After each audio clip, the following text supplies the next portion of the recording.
네, 우리 하나님 말씀 고린도전서 1장 보겠습니다. 고린도전서 1장 1절에서 9절까지입니다. 고린도전서 1장 1절에서 9절까지 다 같이 한 목소리로 봉독하겠습니다. 하나님의 뜻을 따라 그리스도 예수의 사도로 부르심을 입은 바울과 및 형제 소스데네는 고린도에 있는 하나님의 교회 곧 그리스도 예수 안에서 거룩하여지고 성도라 부르심을 입은 자들과 또 각처에서 우리의 주 곧 저희와 우리의 주 되신 예수 그리스도의 이름을 부르는 모든 자들에게 하나님 우리 아버지와 주 예수 그리스도로조차 은혜와 평강이 있기를 원하노라.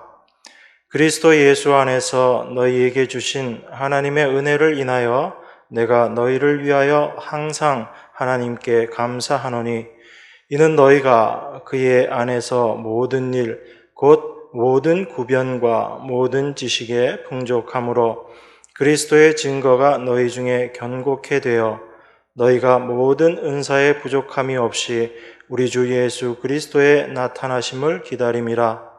주께서 너희를 우리 주 예수 그리스도의 날에 책망할 것이 없는 자로 끝까지 견고케 하시리라.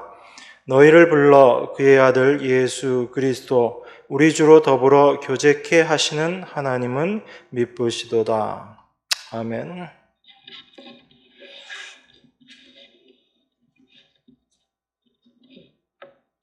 고린도 교회는 여러분들이 말씀을 통해서 잘 알고 있듯이 참 문제가 많은 교회였습니다. 저희 성경으로는 고린도전서, 고린도후서 이렇게 두 번의 편지가 있지만 성경학자들이 일반적으로 바울이 고린도에 한 4번 정도 편지를 보냈을 것이다 라고 그렇게 이야기합니다. 그만큼 바울이 이 고린도 교회에 대해서 특별히 애착을 가지고 있었다 이렇게 생각할 수도 있겠습니다. 근데 중요한 것은 사도가 왜 이 고린도 교회에 편지를 썼는가, 그리고 그 문제 많은 교회를 바라보는 사도의 시각이 어떠한가, 그런 것들을 우리가 좀 올바로 이해할 필요가 있습니다. 바로 고린도 교회의 모습이 현대 우리들의 모습이기 때문에 그렇습니다. 현재 교회의 모습이 이러하다라는 것입니다. 그래서 교회의 문제를 바라보는 시각이 어떠해야 하는가, 이것을 사도의 시각을 통해서 또한 하나님의 시각이 어떠한지까지 우리가 생각해 볼 수 있는 것입니다. 먼저 여러분들이 생각하셔야 될 것이 있습니다. 그것은 사도가 편지를 쓴 목적이 무엇인가라는 것입니다. 우리는 교회에 문제가 있으면 그 문제를 해결하는 것에 주안점을 둡니다. 어떻게 하면 이 문제를 해결할 수 있을까? 그렇게 생각하죠. 그런데 사도는 문제 해결 자체에 어떤 집중을 두지 않습니다. 그 문제를 이렇게 해결해라 저렇게 해결해라 그렇게 이야기하지 않습니다. 중요한 것은 너희가 참 믿음이 있느냐, 너희가 복음을 아느냐라는 것을 사도는 오히려 물어봅니다. 그것을 통해서 우리가 갖고 있는 문제가 무엇인지가 밝히 드러나게 되고 그 말씀 앞에서 우리가 어떠한 모습이 되어야지 되는가라는 것으로 사도는 이야기합니다. 그래서 이 교회의 문제를 바라보는 사도의 시각을 여러분 각자의 모습 안에서도 동일하게 비추어 볼 수 있는 것입니다. 여러분 날마다의 삶 가운데 여러분 스스로가 느끼는 것은 항상 여러분들 안에 있는 문제들이고 여러분들의 부족함일 것입니다. 그것들을 과연 여러분들은 어떤 시각으로 바라보시는가라는 것이 참으로 중요합니다. 오늘 이 말씀을 통해서 우리가 우리 안에 있는 모습들, 또 우리의 문제들을 과연 어떻게 이해하고 받아들여야 될 것인가라는 것을 말씀을 통해서 생각해 보기를 원합니다. 그래서 사도는 이 교회의 문제를 단지 문제 해결에 주안점을 두는 것이 아니라 그 문제를 통해서 복음이 무엇인지를 우리에게 설명합니다. 그래서 복음을 배우고 그 십자가를 올바로 알아가는 기회로 삼을 수 있도록 우리를 인도하고 있다라는 것을 말씀을 통해서 우리가 확인하게 될 것입니다. 사도는 자기 자신을 이야기할 때 그리스도 예수의 사도로 부르심을 받았다라고 이야기합니다. 동일한 모습으로 고린도 교회 성도들을 부르심에 의해서 부르심을 입은 자들 이렇게 이야기를 합니다. 그러니까 여러분들이 잘 생각하셔야지 돼요. 지역교회 안에는 분명히 부르심을 받은 자와 부르심을 받지 못한 자들이 섞여 있습니다. 그런데 교회에 어떤 문제들이 생길 때 우리는 부르심을 받지 못한 자들 때문에 문제가 생기는 것이 아닌가 그렇게 생각하기 쉽습니다. 그런데 그렇지 않다라는 거예요. 부르심을 받지 못한 사람들은 하나님의 말씀을 애초에 깨달을 수도 없습니다. 깨닫지도 못하는 자들이거든요. 사도 바울이 로마로 잡혀가서 그곳에 도착해서 말씀을 전하는 내용이 사도행전 28장에 나옵니다. 거기에 사도가 복음의 말씀을 전할 때 어떤 사람들은 그 말씀을 듣고 믿었지만 어떤 사람들은 믿지 않았다라고 이야기합니다. 그 되어지는 일들을 보면서 바울 사도가 이사야 선지자의 말을 인용해서 이렇게 이야기합니다. 사도행전 28장 26절에 보면 일러스되 이 백성에게 가서 말하기를 너희가 듣기는 들어도 도무지 깨닫지 못하며 보기는 보아도 도무지 알지 못하는도다 이렇게 이야기하는 구절이 나옵니다. 이건 이미 하나님께서 이사야에게 말씀을 전하라라고 하면서 이사야에게 하신 말씀이거든요. 이게 사도 바울이 직접 말씀을 전하면서 이 이야기를 하는 것입니다. 그러니까 하나님 백성 아닌 자, 부르심을 받지 못한 자들은 하나님의 말씀을 아무리 들어도 깨닫지 못하는 거예요. 그래서 사도는 부르심이라는 것을 굉장히 중요하게 이야기합니다. 그 부르심의 은혜가 얼마나 큰 것인지, 그리고 부르심 받은 자들의 권능이 얼마나 크고 놀라운 것인지를 사도는 우리에게 가르쳐 주고 있는 겁니다. 그래서 교회 안에서의 문제는 사실 부르심을 받지 못한 자들로 인한 것이 아니라 부르심을 받았으면서도 그 부르심의 의미가 무엇인지를 올바로 알고 있지 못하는 성도들로 말미암아 되어지는 것이죠. 그걸 우리가 잘 아셔야지 되는 겁니다. 그래서 그 부르심의 의미가 무엇인지를 우리가 먼저 생각해야지 돼요. 여러분, 부르심을 입었다라는 것 자체는 우리 스스로 올 수 있다라는 것을 부정하는 이야기거든요. 그러니까 여러분들이 하나님을 믿고 믿음 가운데 거하고 하나님 백성 된다라는 것 자체가 여러분의 어떤 행위, 여러분들의 결단, 여러분들의 의지 이것과는 전혀 무관하다는 것을 여러분들이 먼저 인정하셔야지 됩니다. 우리는 가끔 이렇게 생각해요. 하나님의 말씀을 내가 믿었기 때문에 그래도 내가 하나님 백성 된 것이지, 그래서 내가 교회에 나오는 것이지 그렇게 생각합니다. 그런데 우리 존재 자체가 도무지 하나님의 말씀을 믿을 수 없는 존재라는 것을 우리가 자꾸 망각하는 거예요. 사람이 과연 하나님의 말씀을 듣고 이해하고 믿을 수 있는가? 여러분들은 그 문제부터 한번 생각해 보셔야지 됩니다. 우리는 내가 믿게 되고 믿었으니까 사람은 믿을 수 있는 존재다.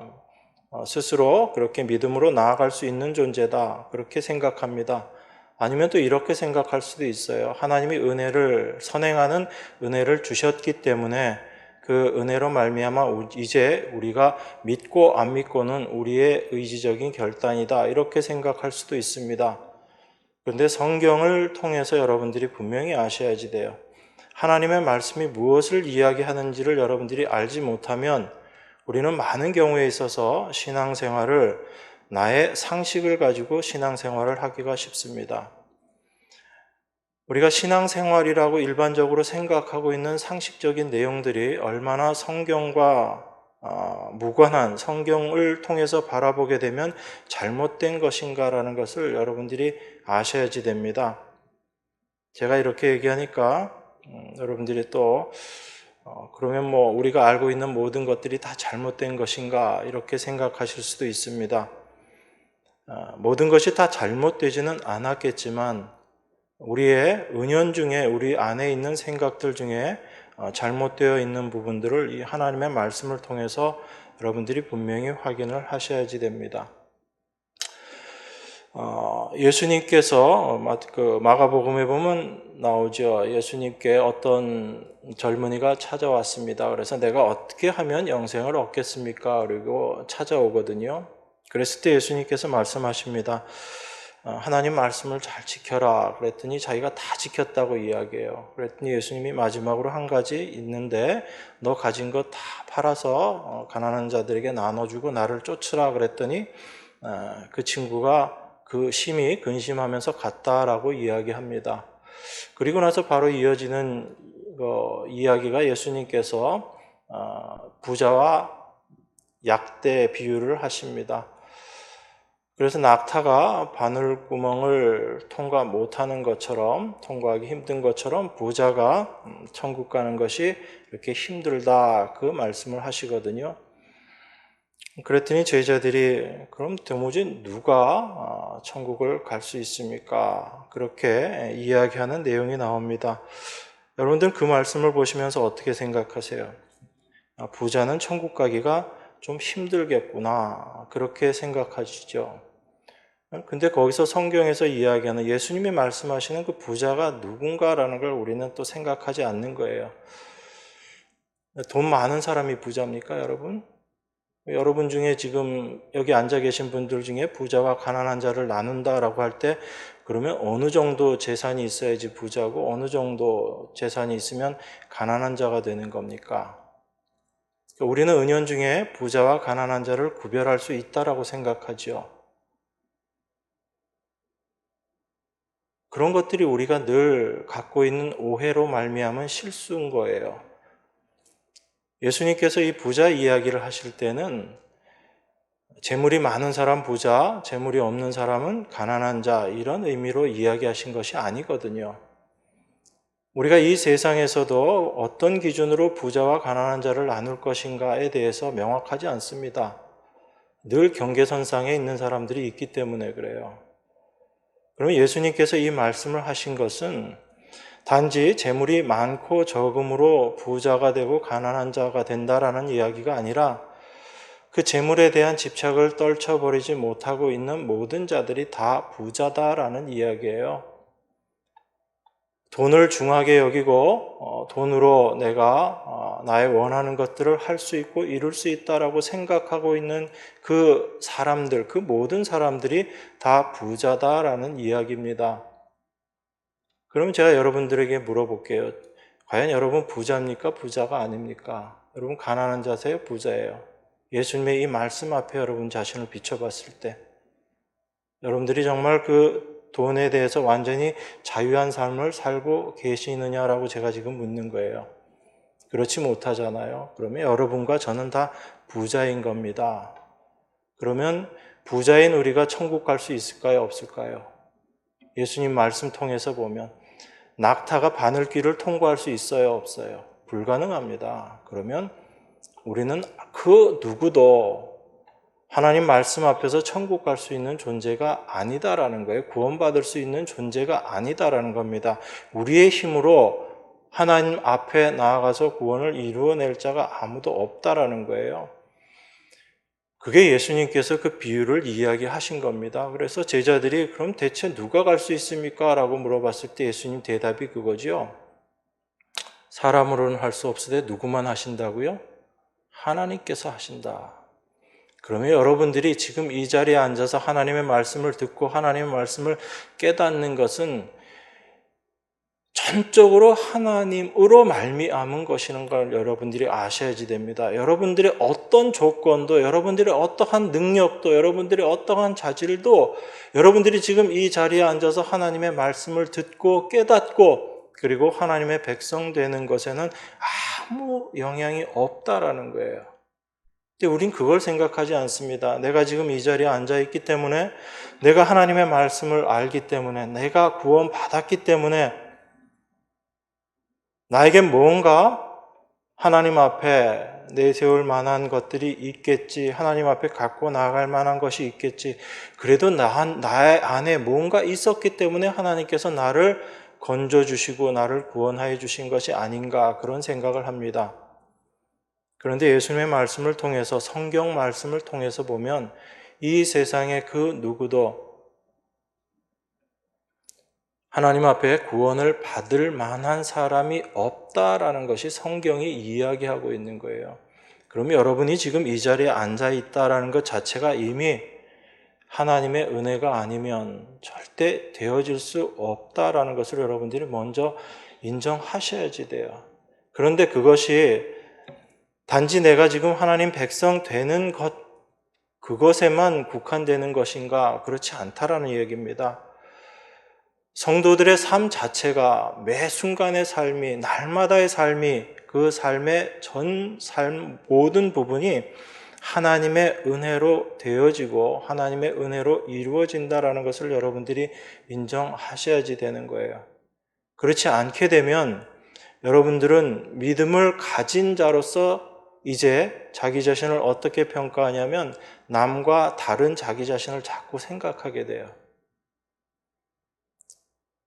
내가 다른 사람보다 믿음이 더 많은가 적은가, 내 믿음이 더 강한가 연약한가, 그런 것들을 따집니다.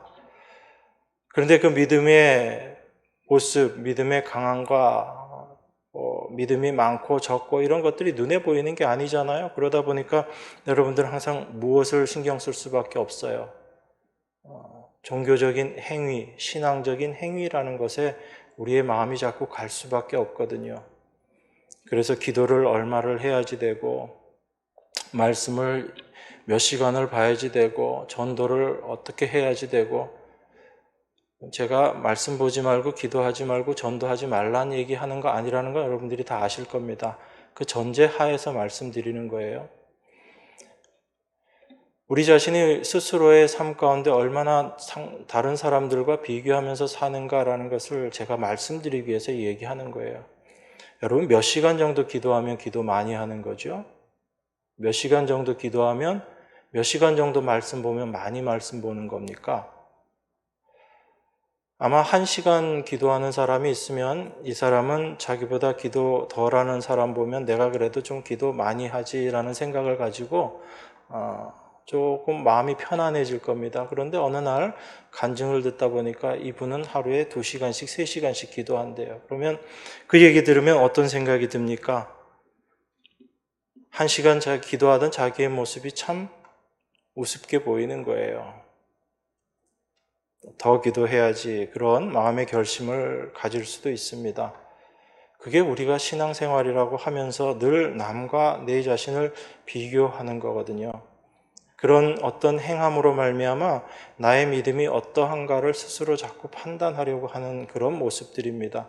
여러분들 거기서 벗어나셔야지 돼요. 늘 그 생각에 잡혀있기 때문에 형제를 판단하고 비판하게 되는 것입니다. 그렇게 되면 형제를 사랑하라라는 예수님 말씀과는 전혀 상관없는 그런 삶을 살게 되는 거예요. 여러분 자신에 대한 판단, 이것조차 여러분 스스로가 내려놓으셔야지 되거든요. 우리는 내 자신을 판단하고 평가하는 것에 있어서도 나의 드러난 종교적 행위를 가지고 나를 자꾸 판단하고 평가하려고 합니다. 어떤 사람은 시간이 안 되고 상황이 안 되어서 하루에 5분, 10분밖에 기도할 수 없는 사람도 있어요. 어떤 사람은 하루에 10시간씩 기도할 수 있는 여건이 되는 사람도 있습니다. 각자의 상황과 위치가 다 다르기 때문에 중요한 것은 무엇을 얼마나 하느냐가 중요한 것이 아니라 그 안에 참된 믿음이 있는가, 그가 정말 하나님을 사랑하는가, 하나님의 은혜를 올바로 알고 있는가, 이것이 정말 필요한 것이고 중요한 것이죠. 그래서 사도가 그 얘기를 사실 이 고린도서를 통해서 하고 있는 겁니다. 고린도서뿐만 아니라 사도 바울의 모든 서신서의 내용들을 여러분들이 보시면 우리가 생각하는 것과는 다르다라는 것을 이해할 수 있게 될 것입니다. 그래서 우리가 복음을 알고 복음을 올바로 깨닫는다라는 것은 나는 정말 하나님의 부르심이 아니면 구원받을 수 없는 그런 무능한 존재이구나라는 것을 아는 거예요. 그러한 자기 자신의 모습을 보게 되는 거고, 그런 무능한 존재인 내가 내 스스로 믿음을 책임지고 나의 믿음을 어떻게 좌지우지하겠다라고 생각했던 그것 자체가 하나님 앞에 얼마나 교만했던 모습인가라는 것을 올바로 알고 깨달아 가는 것, 그게 참된 복음을 알아가는 과정입니다. 우리가 복음을 안다라고 해서 어떤 대단한 일을 행할 것이다 라는 생각부터 여러분들이 좀 내려놓으셔야지 돼요. 제가 자꾸 이런 얘기를 하면 어떤 분이 그렇게 이야기를 합니다. 그럼 우리 아무것도 하지 말라는 얘기입니까, 목사님? 또 청년들이 가끔 그런 얘기를 해요.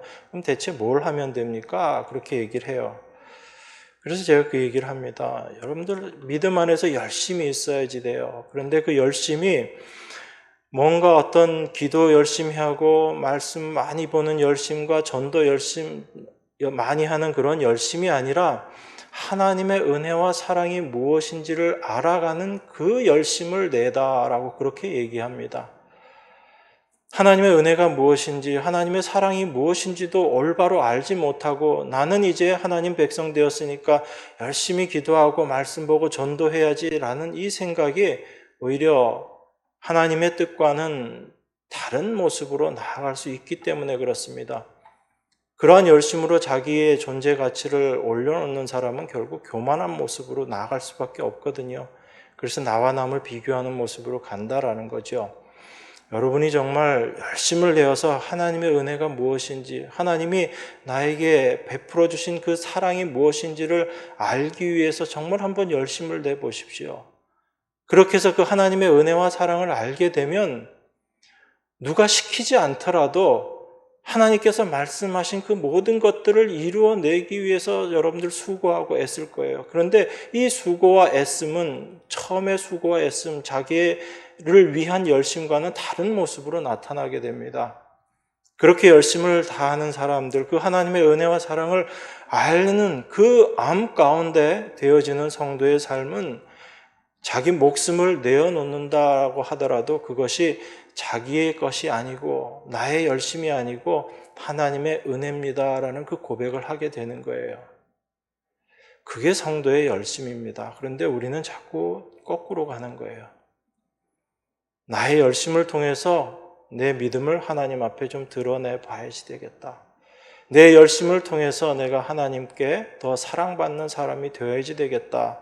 하나님은 절대 그렇게 얘기하시지 않거든요. 성경은 그렇게 이야기하지 않습니다. 그래서 사도 바울이 그 고백을 하는 거예요. 내가 다른 그 어떤 사도들보다 더 열심히 내었다. 내가 정말 그 많은 수고와 고생을 했다. 그런데 사도가 얘기하죠. 나의 나된 것은 하나님의 은혜다라고 이야기합니다. 그게 결코 사도 바울이 입 바른 소리로 하는 이야기가 아니다라는 걸 여러분들이 분명히 아셔야지 돼요. 여러분들에게 정말 중요한 것은 하나님의 은혜와 사랑을 더 깊이 알아가는 겁니다. 그래서 제가 이렇게 하는 거예요. 다른 거 필요 없습니다, 여러분. 성경은 하나님의 은혜가 무엇인지, 하나님의 사랑이 무엇인지만 이야기하고 있어요. 여러분들이 그것을 알게 되면 물론 그 모든 것들도 성령께서 우리 안에서 주관하시고 역사하시는 일이지만 우리 안에 그 소망을 가지고 여러분들이 살아가셔야지 돼요. 그렇게 될 때 여러분들은 하나님의 은혜 안에 거하는 자가 어떤 자인가라는 것을 알게 되는 것입니다. 그래서 사도가 이 고린도전서를 쓴 이 모든 목적이 세상 사람들이 보기에 바른 교회, 좋은 교회, 아름다운 교회 만들기 위한 목적 아니에요. 우리는 이 고린도 교회의 이 많은 문제들을 보면서 이 문제들을 다 해결하고 문제 없는 교회로 거듭나는 고린도 교회를 생각하지만 사도는 거기에 별로 관심 없습니다. 인간이 어떠한 존재인지를 사도는 철저하게 알고 있기 때문에 그래요. 여러분, 우리가 복음을 깨닫고 하나님 백성이 되었다고 해서 우리 안에 죄의 모습이 없고 우리의 행함 가운데 죄의 행함이 없습니까? 그렇지 않아요. 우리의 삶이 절대로 죄에서 벗어나지를 못합니다. 그 자기 자신의 모습을 바라보게 되는 것이 어떤 외적인 죄를 날마다 범해서 내가 죄인 되었구나라는 것이 아니라 내 안에 있는 죄가 무엇인지를 날마다 알아가는 거거든요. 여러분, 사도 바울이 자기는 날마다 죽는다라고 이야기합니다. 기왕이면 죽는다라고 이야기하지 말고 사도 바울의 그 일들이 얼마나 훌륭한 일들이 많습니까?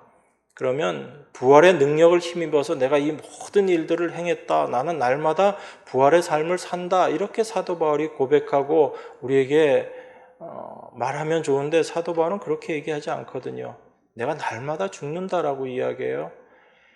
그리고 제일 마지막에 디모데에게 보낸 편지 글을 보면 그 사도 바울의 마지막 서신이거든요. 근데 거기에 뭐라고 이야기하죠? 내가 죄인 중에 괴수다라고 그렇게 이야기합니다. 사도 바울은 철저하게 날마다의 삶 가운데 자기의 존재, 본질 자체가 어떤지를 늘 깨닫고 그 삶 속에서 살았던 사람인 거예요. 그런데 그 자기 자신의 모습, 그 날마다의 죽음을 통해서 자연스럽게 예수 그리스도의 부활의 역사하심이 드러났던 거죠. 근데 우리는 그 죽음보다는 부활을 늘 먼저 생각하고 부활의 영광을 우리는 목적으로 살아가죠. 그래서 내 마음이 평강해지고 내 마음이 편안해지는 것이 목적으로 자꾸 신앙생활을 맞춰가는 거예요. 하나님은 이미 우리를 그리스도 안에서 은혜와 평강이 충만한 자로 우리를 세워주셨습니다. 여러분들이 그 그리스도 안이라는 세계를 모르기 때문에 자꾸 여러분 안에 어떤 평강을 스스로 내 속에서 그 평강을 찾으려고 하는 것뿐이죠. 우리의 시각이 얼마나 잘못되어 있는지를 확인하셔야지 되는 겁니다. 그래서 사도도 이 고린도전서 제일 마지막에 한번 볼까요? 고린도전서 16장에 보면 16장 22절입니다. 22절, 23절, 24절 보면 여기가 제일 마지막이거든요. 고린도전서 16장 22절부터 보면 이렇게 얘기합니다. 만일 누구든지 주를 사랑하지 아니하거든 저주를 받을지어다. 주께서 임하시느니라. 주 예수 그리스도의 은혜가 너희와 함께하고 나의 사랑이 그리스도 예수의 안에서 너희 무리와 함께 할지어다. 사도 바울이 지금 고린도서를 쓴 결론이 뭐죠? 너희들 이런 문제 저런 문제 있었으니까 그런 문제 다 해결하고 이제 참 믿음의 사람이 되어라. 그렇게 얘기하지 않아요. 이게 결론입니다. 결론은 만일 누구든지 주를 사랑하지 아니하거든 저주를 받을지어다. 고린도서의 목적이 뭐라는 거예요? 하나님을 사랑하는 자가 되어야지 된다라는 겁니다. 이 얘기는 우리가 열심히 해서 하나님을 사랑하는 자가 되어야지라는 게 아니라 하나님의 사랑이 어떠한지를 깨닫는 자가 되어야지 된다는 얘기예요. 하나님의 사랑을 우리가 깨닫고 나면 하나님을 사랑하지 않을 수 없게 되는 것이 우리들의 모습이거든요. 그게 사랑입니다, 여러분. 자꾸 하나님의 사랑에 대해서 여러분들이 뭘 보답하려고 하지 마세요. 사랑을 베푸는 사람에게 있어서 제일 싫은 게 뭐죠, 여러분?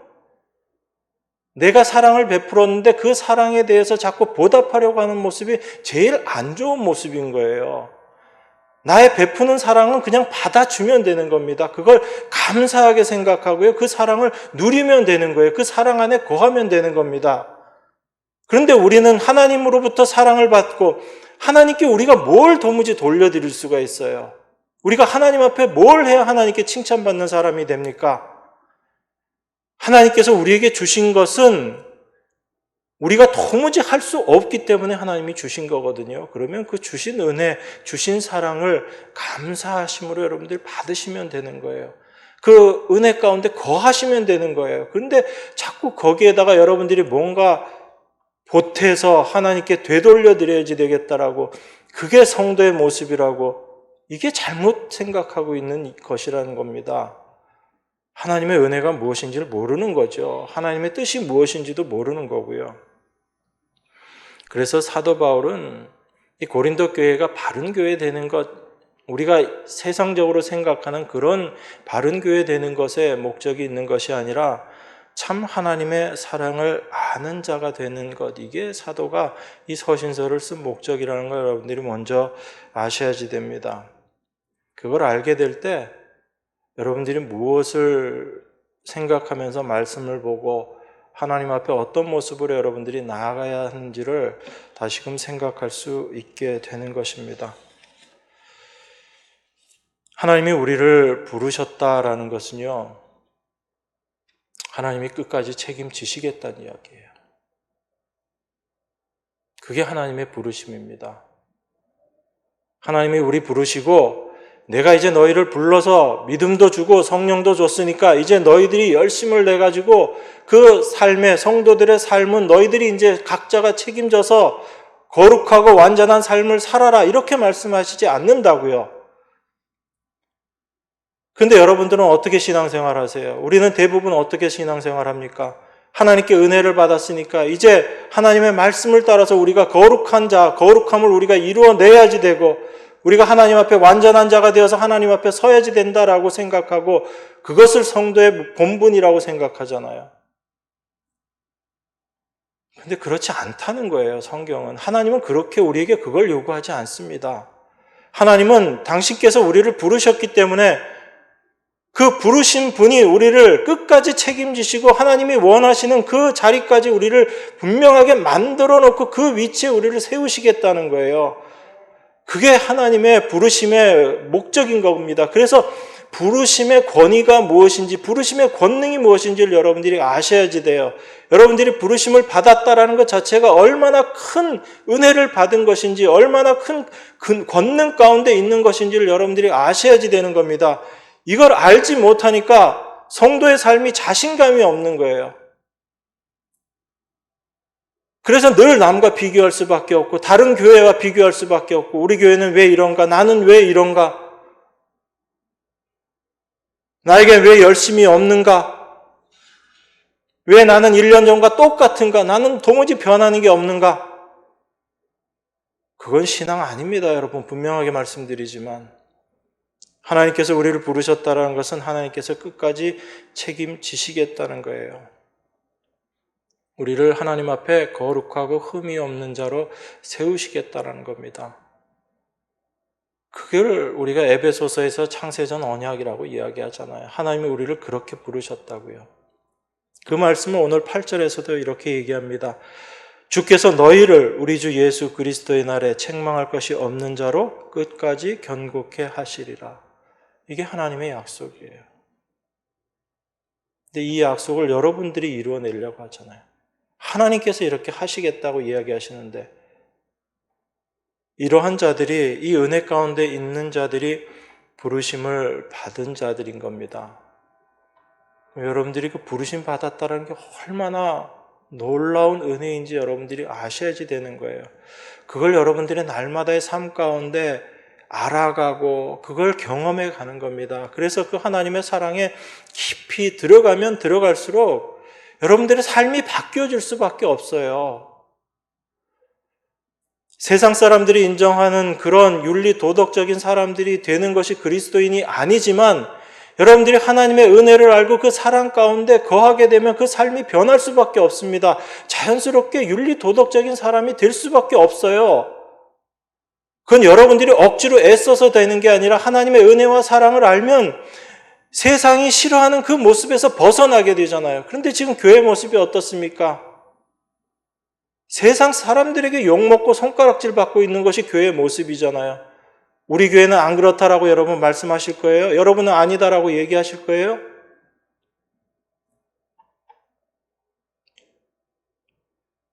우리에게 중요한 건 참 하나님의 은혜와 사랑을 올바로 알아가는 겁니다. 그걸 알아가게 될 때 세상 사람들을 어떻게 대해야지 되는지, 저 믿지 않는 멸망의 자식들, 이게 아니라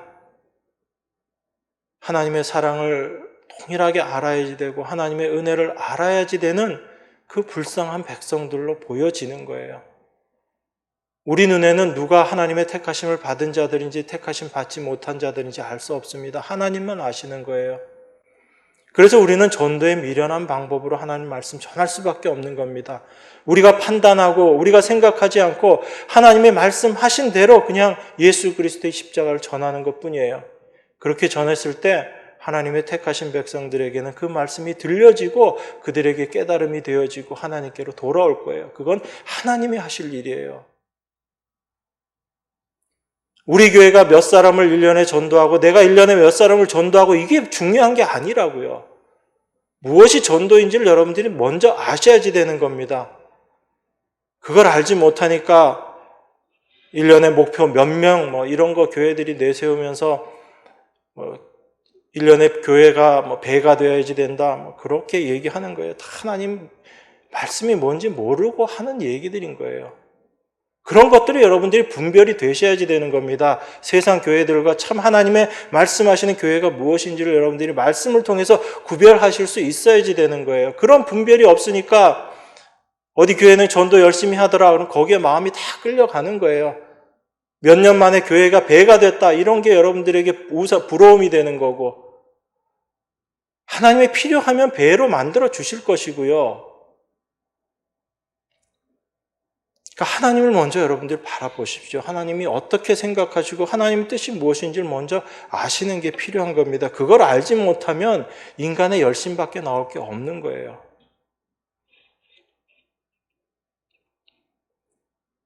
여러분들은 늘 나는 무엇을 믿고 있는가를 여러분들은 먼저 생각하셔야지 됩니다. 나는 구원받았으니까 이제 그 구원받은 자로서 무엇을 하면 살 것인가 여기에 여러분들 관심 갖지 마시고 나는 과연 무엇을 믿고 있는 존재인가 내가 믿는 하나님은 어떤 분이고 하나님은 나에게 무엇을 말씀하시는가 거기에 여러분들이 먼저 마음이 가셔야지 됩니다. 여러분 고린도 교회 얼마나 문제 많은 교회 그런데 이 고린도 교회를 향해서 사도 바울이 이야기하는 것은 흔들리지 않는 그런 견고함이거든요. 그런데 이 많은 문제들 속에서도 고린도 교회가 이런 견고함을 갖게 될 것이다라고 이야기한다면 이건 그렇게 되는 것에는 인간에게 조건이 있지 않다라는 걸 사도가 지금 간접적으로 이야기하고 있는 거예요. 고린도 교회 성도들 중요하지 않다는 거예요. 하나님께서 어떻게 하시는가라는 것이 중요한 것이고 그 하나님의 뜻을 알았기 때문에 사도가 이렇게 담대하게 이야기할 수 있는 겁니다. 사도가 고린도전서 1장 13절에 보면 이렇게 이야기하거든요. 그리스도께서 어찌 나뉘었느냐 바울이 너희를 위하여 십자가에 못 박혔으며 바울의 이름으로 너희가 세례를 받았느냐 이 얘기를 하는 게 그 앞에 보면 나는 누구에게 속하고 나는 누구에게 속하고 나는 누구에게 속하고 이런 얘기를 할 때 사도가 한 이야기입니다. 그럼 사도가 한 이 말의 의미는 뭔 거예요?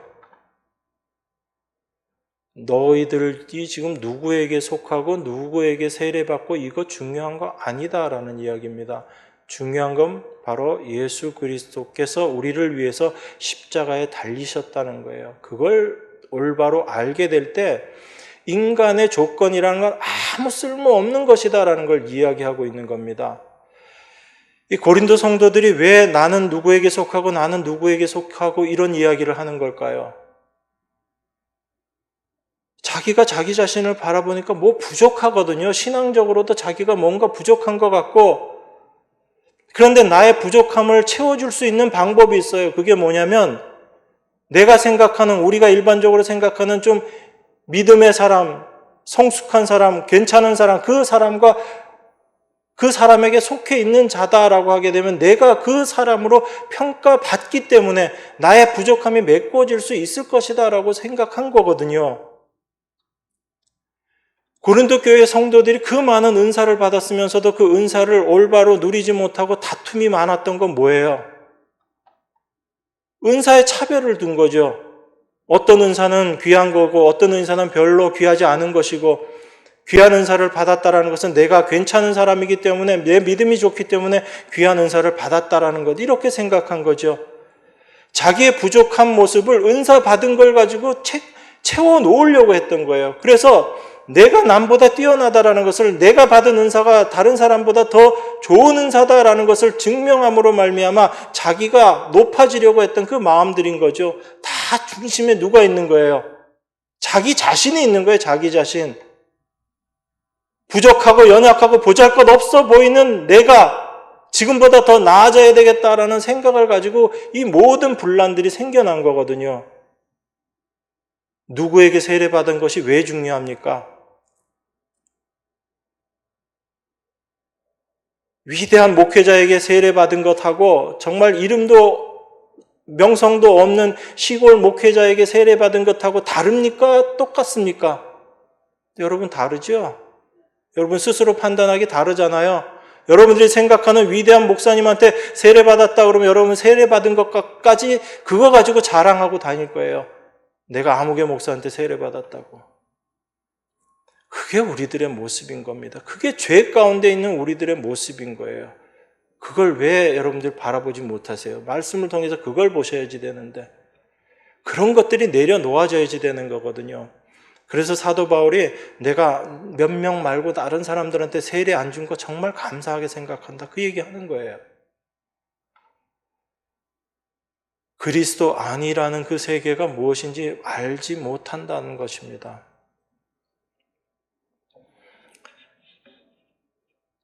사람이 자기 자신을 바라보게 되면 평생 죽을 때까지 부족함을 바라볼 수밖에 없어요.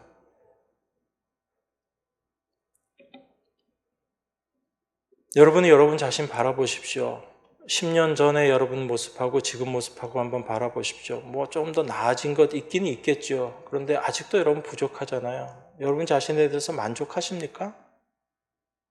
아마 여러분이 나는 이제 모든 것이 다 완벽하다라고 만약에 이렇게 얘기하면 교만한 사람이다라고 또 아마 손가락질 받을 거예요.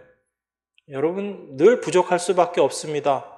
그건 분명해요. 그런데 제가 지금 말씀드리는 건 여러분들이 신앙 안에서 나는 늘 부족한 사람입니다 라고 생각하고 그렇게 여기는 것이 과연 신앙적으로 옳은 것인가 라는 걸 제가 지금 여러분들에게 물어보는 거예요.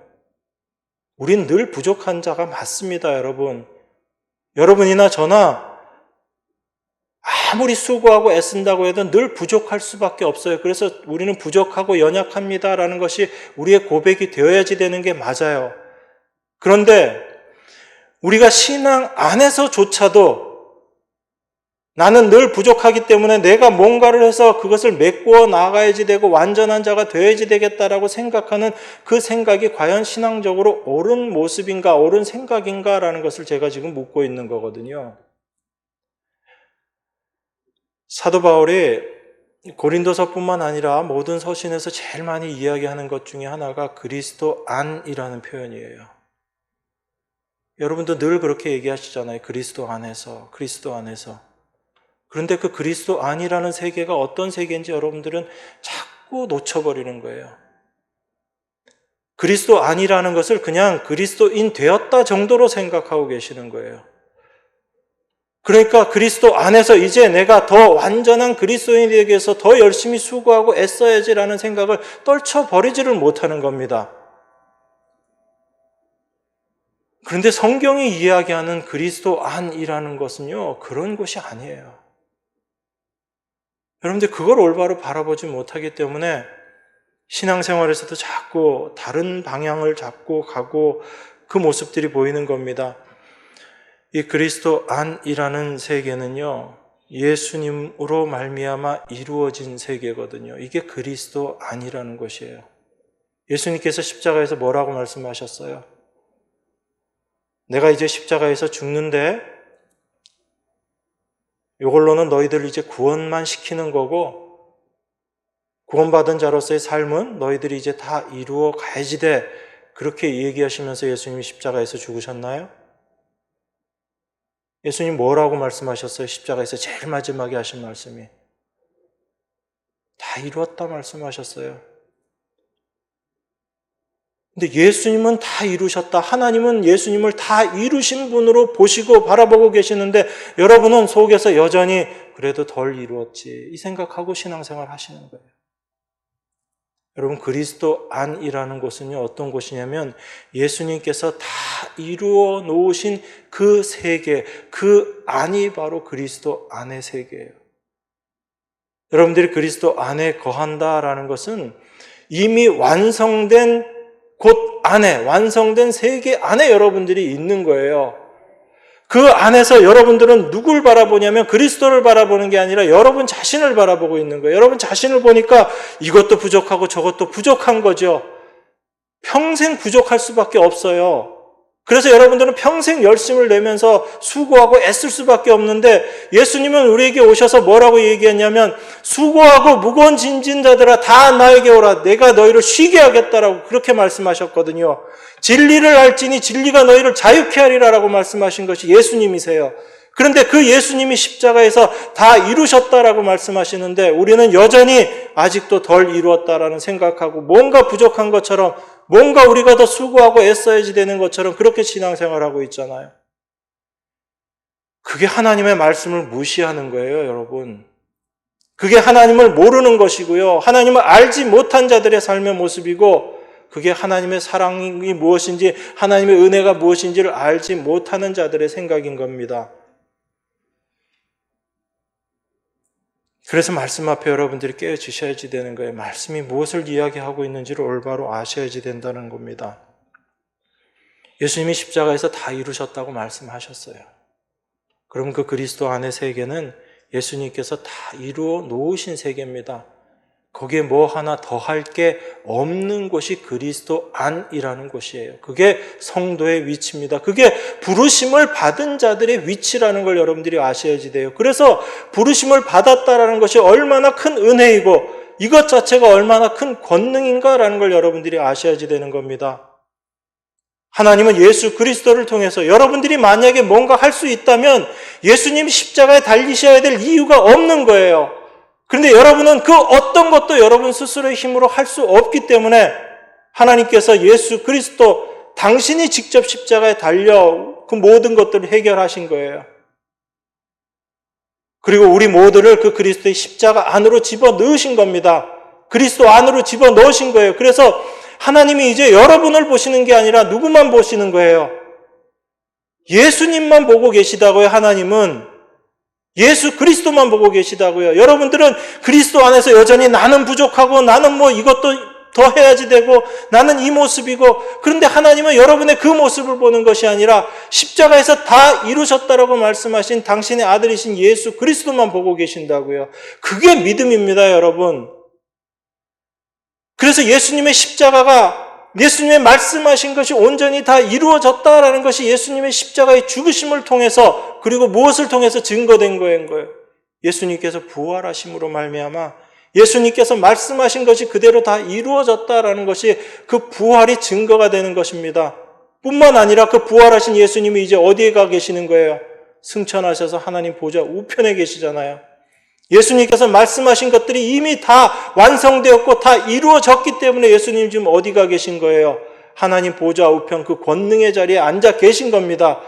그리고 우리도 이미, 지금 우리는 이 땅에 있지만 우리도 하나님 안에서, 그리스도 안에서는 이미 예수님과 함께 하나님 보좌 우편에 안치운 자로 있다라는 것이 사도가 우리에게 말씀하고 있는 거잖아요.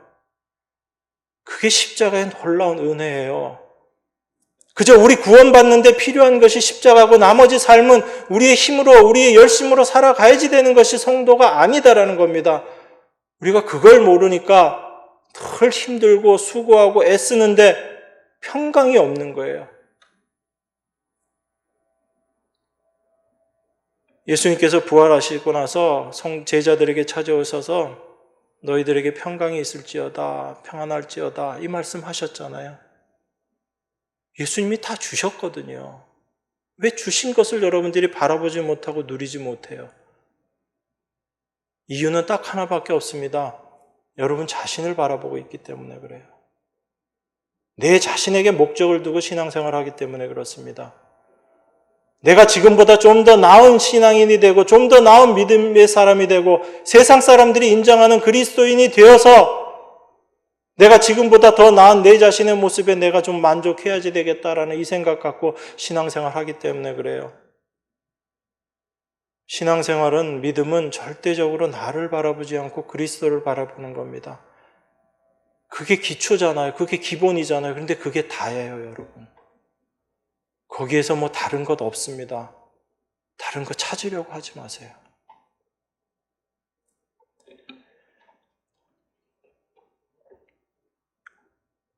본문 4절 보겠습니다. 1장 4절입니다. 그리스도 예수 안에서 너에게 주신 하나님의 은혜를 인하여 내가 너희를 위하여 항상 하나님께 감사하노니. 사도 바울은 이 그리스도 안의 세계가 어떤 세계인지 알았던 거예요. 그래서 지금 눈에 보이는 고린도 교회의 모습은 쉽게 얘기해서 믿음에 실패한 모습이잖아요. 그죠? 그런데 그 교회를 바라보면서 그 성도들에게 사도가 그리스도 예수 안에서 너희에게 주신 하나님의 은혜를 인하여 내가 너희를 위하여 항상 하나님께 감사한다. 사도 바울은 지금 하나님을 바라보고 있는 거예요. 고린도 성도들을 보고 있는 게 아니라 하나님을 바라보고 있으니까 이 얘기가 가능한 거죠. 그래서 여러분들이 여러분 자신을 바라볼 때나 형제 자매를 바라볼 때 그 하나님을 보셔야지 되는 거예요. 그 하나님을 보게 될 때 사랑의 대상이 될 수밖에 없는 거예요. 그 형제 사랑이 하나님 사랑을 우리에게 확증시켜 주는 것이다 라고 요한 사도가 이야기하는 거잖아요. 하나님 사랑하기 위해서 여러분들이 특별히 해야 될 거 없습니다. 하나님의 사랑을 더 깊이 알아가는 것, 하나님의 은혜를 더 깊이 알아가는 것, 그게 하나님 사랑이에요. 그 사랑 안에 거하게 될 때 여러분들은 그리스도 안의 세계가 무엇인지를 여러분들이 조금씩 알게 됩니다.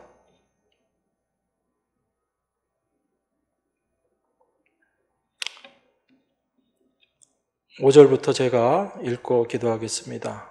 이는 너희가 그의 안에서 모든 일, 곧 모든 구변과 모든 지식에 풍족함으로 그리스도의 증거가 너희 중에 견고케 되어 너희가 모든 은사에 부족함이 없이 우리 주 예수 그리스도의 나타나심을 기다림이라. 주께서 너희를 우리 주 예수 그리스도의 날에 책망할 것이 없는 자로 끝까지 견고케 하시리라. 너희를 불러 그의 아들 예수 그리스도 우리 주로 더불어 교제케 하시는 하나님은 미쁘시도다. 하나님의 신실하심은 어디에 있는 거예요? 우리를 불러서 그리스도 예수와 함께 교제케 하는, 교제라는 게 어떤 거예요? 서로에 대해서 더 깊이 알아가는 것, 이게 교제잖아요. 예수님에 대해서 깊이 알아가고 하나님에 대해서 깊이 알아가고 이렇게 우리를 인도하시는 하나님은 미쁘시다, 신실하시다는 이야기예요. 그 하나님의 신실하심으로 우리가 날마다 살아가는 겁니다. 여러분의 성실과 여러분의 열심으로 신앙생활하는 것이 아니고 미쁘신 하나님, 하나님이 말씀하시고 그 말씀을 책임지시는 신실하신 하나님으로 말미암아 우리가 날마다 살아가는 거예요. 그 하나님을 알아가는 것, 그게 하나님 예수와 함께, 그 예수와 함께 알아가며 교제하는 거죠. 그게 성도의 삶이에요. 그것 말고 다른 것 여러분 구하지 마십시오. 다른 거 구할 시간도 없을 뿐더러 그것이 우리에게 유익이 되지 못함을 여러분들이 먼저 아셔야지 됩니다. 하나님께서 우리를 그리스도의 예수의 날에 책망할 것이 없는 자로 끝까지 견고케 하시겠다라고 말씀하십니다. 이 말씀 붙잡고 여러분 가세요. 이게 오늘도 하나님께서 우리에게 주시는 은혜의 말씀인 줄 믿습니다. 이것이 여러분들이 날마다의 삶에 실제적으로 다가와서 하나님의 은혜와 사랑을 더 깊이 알아가는 여러분과 제가 되기를 원합니다. 기도하겠습니다. 하나님의 은혜가 무엇인지, 하나님의 사랑이 무엇인지, 또한 하나님의 신실하심이 무엇인지 잠시 묵상했습니다. 우리의 생각, 우리의 모든 것들 하나님 앞에 내려놓기를 원합니다. 오직 우리를 사랑하신 그 하나님의 은혜와 사랑만을 더 깊이 알아가기를 원합니다. 그 그리스도 안에서 그리스도와 교제하며 하나님을 찬양하며 하나님 앞에 감사하는 저희들 삶 될 수 있도록 하나님 인도하여 주시옵소서. 십자가에서 이 모든 일들 다 이루시고 그 이루심의 은혜 가운데 저희를 거하게 하신 예수 그리스도 이름으로 기도드리옵나이다. 아멘.